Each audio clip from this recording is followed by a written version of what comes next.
यार मेरे पास खाने तक के पैसे नहीं है, और तो और मुझे समझ नहीं आ रहा मैं करूं क्या।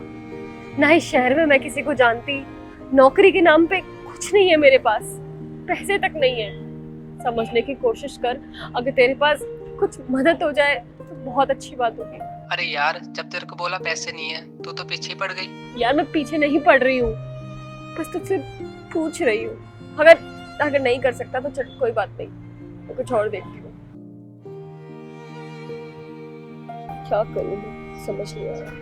बहन जी, आप ये चाय पी लीजिए और ये बिस्किट खा लीजिए। नहीं भैया, मैंने नहीं मंगवाई ये चाय, नहीं चाहिए मुझे।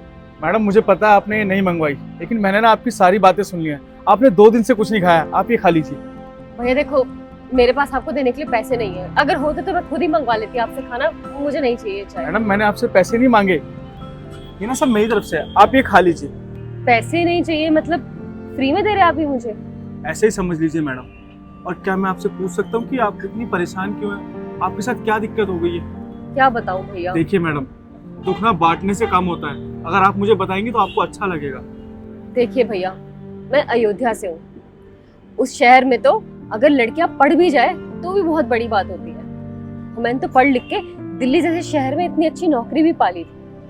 मेरे बॉस मेरे काम से बहुत खुश रहते थे, बेस्ट परफॉर्मेंस का अवार्ड भी मिला था मुझे। लेकिन मेरे कलीग्स मुझसे बहुत जलते थे।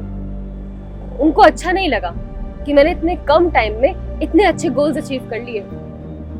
बस एक दिन मेरे मैनेजर के साथ मिलके उन्होंने ना जाने मेरे खिलाफ क्या कंप्लेंट रखी कि मुझे मेरे बॉस ने नौकरी से तुरंत निकाल दिया, और तो और मुझ पे चोरी का इल्जाम लगा दिया।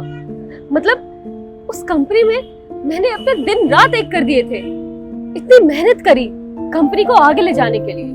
यहाँ तक कि मेरे रेजिग्नेशन लेटर में उन्होंने रेड पेन से लिख दिया कि अब मुझे कहीं और जॉब नहीं मिल सकती। बस तब से लेके आज तक का दिन है।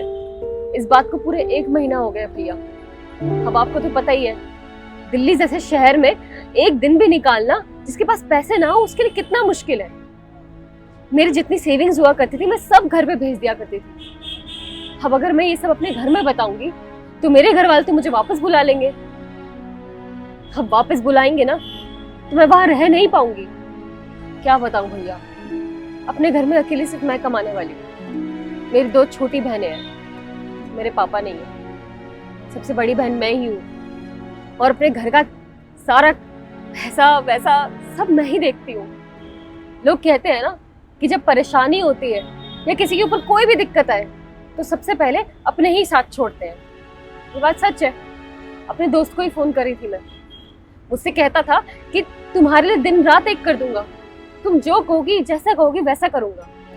और आज फोन पे उससे मदद मांगी तो उसने मेरी मदद करने से साफ इनकार कर दिया।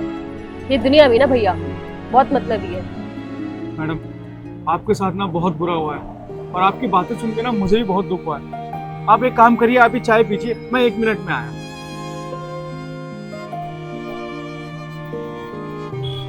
मैडम आप ये पैसे रख लीजिए। पैसे? भैया ये पैसे क्यों? देखिए आपने 2 दिन से कुछ खाया नहीं है और आप अपने घर से भी बहुत दूर हैं, ऊपर से लड़की हैं, आपके पैसे काम आएंगे।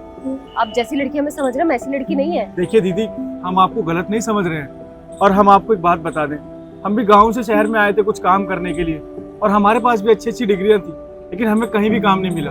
तो हमारी भी एक आदमी ने मदद करी थी, उसी से हमने अपना दुकान खोली है और आज ना भगवान की दुआ से सब कुछ अच्छा चल रहा है।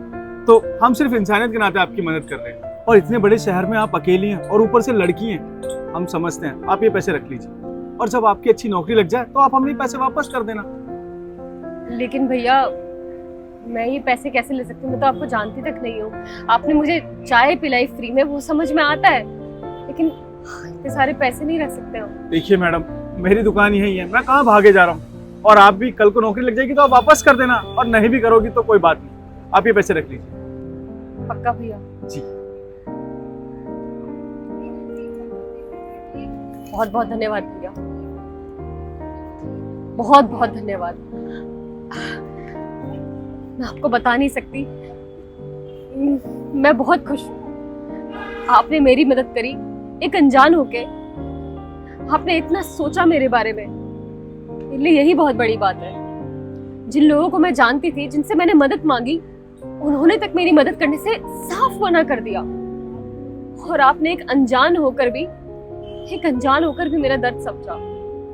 भैया, मैं आपसे वादा करती हूँ, मेरी जैसे ही नौकरी लग जाएगी, मैं आपको सूद समेत ये पैसे वापस कर दूंगी। मैं वादा करती हूँ आपसे। ठीक है, कोई बात नहीं, आप कर देना आराम से पैसे वापस। ठीक है भैया, भगवान आपको बहुत खुश रखे।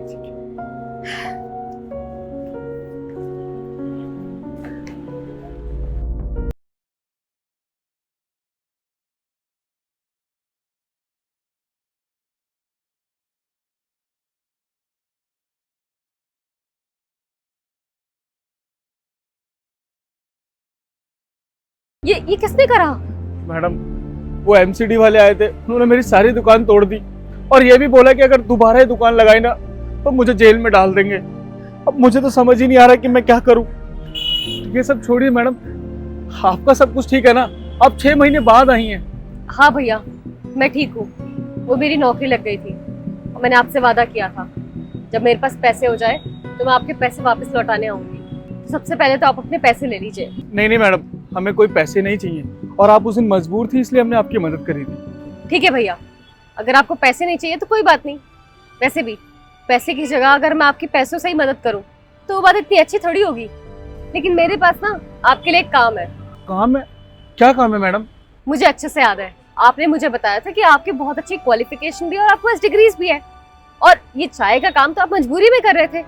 तो बस फिर मैं वैसे भी जिस कंपनी में भी काम करती हूँ ना, वहाँ की HR हूँ। मैं आपकी ना अपनी कंपनी में जॉब लगवाना चाहती हूँ। सच में मैडम? हाँ भैया, सच में। मुझे आपकी नौकरी लगवा के बहुत खुशी मिलेगी। वैसे भी आपने मेरी मदद तब करी थी जब मेरी मदद किसी ने नहीं करी, तो आपके लिए इतना छोटा सा काम करके मुझे बहुत अच्छा लगेगा। आपका बहुत बहुत धन्यवाद मैडम। मेरा तो सब कुछ बर्बाद हो चुका था, आप आई तो एक उम्मीद की किरण जाग गई। और ये बात तो सच है मैडम, अगर एक इंसान दूसरे इंसान की मदद करता है ना तो ऊपर वाला उसको फल जरूर देता है। बस भैया, ये तो हमारे कर्म है जो हमारे पास वापस घूम के आते हैं। आपने उस टाइम मेरे लिए अच्छा सोचा, तभी तो आज आपके साथ ये हो रहा है। आपका बहुत बहुत धन्यवाद। ठीक है